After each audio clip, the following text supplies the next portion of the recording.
Hello, my name is Shashwat, and in this video essay, I'll be talking about Zack Snyder's Watchmen. Just a matter of time, I suppose. Based on Alan Moore's 1987 graphic novel of the same name, Watchmen, upon its release in 2009, polarized the critics and audiences alike. People seem to either really like it or hate it to death. A lot of this can be attributed to Zack Snyder's nature of adaptation and how it differs from the source material.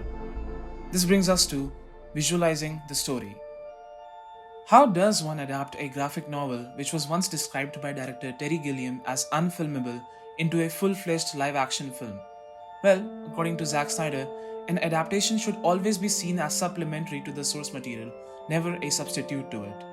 Now, Snyder did live up to his name by preferring style over substance.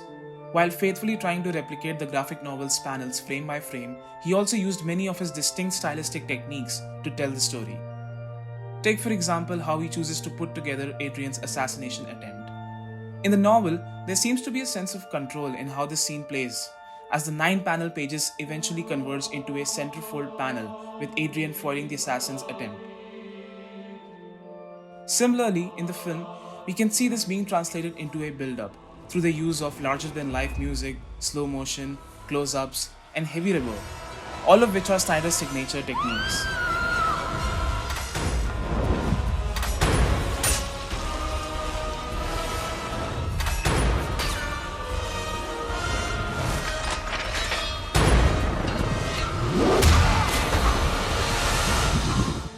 Snyder also doesn't shy away from showing the relevance of pop culture in this film, an aspect which was incredibly important in the novel too.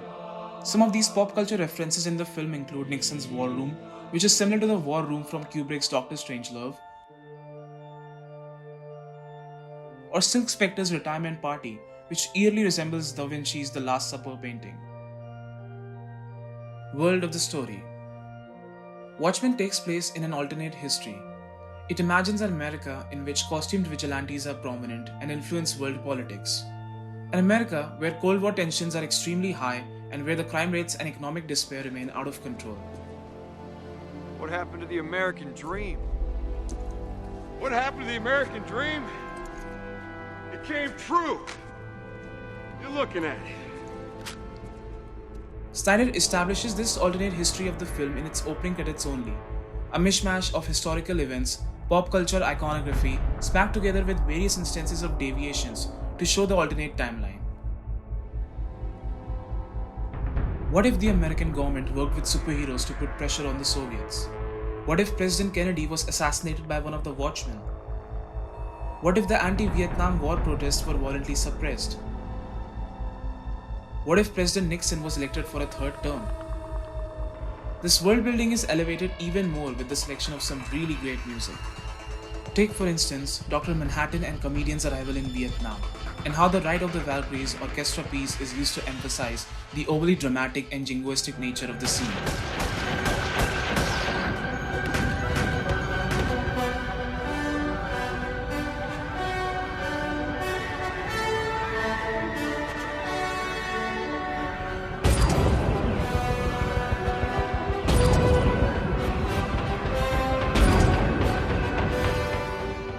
Characters. All of the characters play an important role and serve the film's plot in some way. However, let's try and delve into the moral conflict the film offers us in the form of Rorschach and Ozymandias. Rorschach is shown to be a nihilist in the film and more often than not a voice of reason. Unlike in the comics, where he's a right-winger and reads newspapers which support the KKK, the film explores his sexist and misogynistic tendencies more.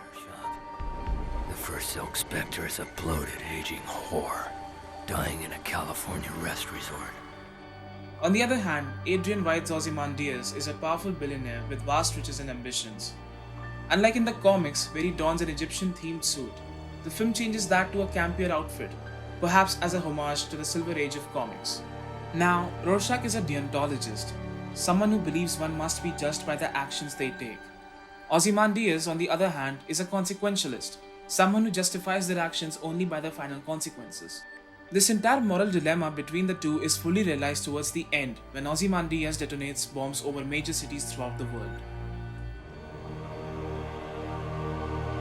To him, He is saving humanity from nuclear holocaust and uniting the Americans and Soviets against a perceived common threat. Rorschach, being the voice of the reason in the film he is, opposes peace built on a lie and threatens to tell the rest of the world. Never compromise.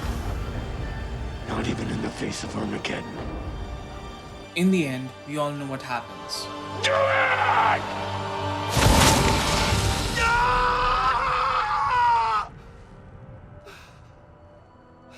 Ultimately, Zack Snyder's Watchmen provides us with a brilliant case study on adapting source materials described as unfilmable by even the most veteran of directors.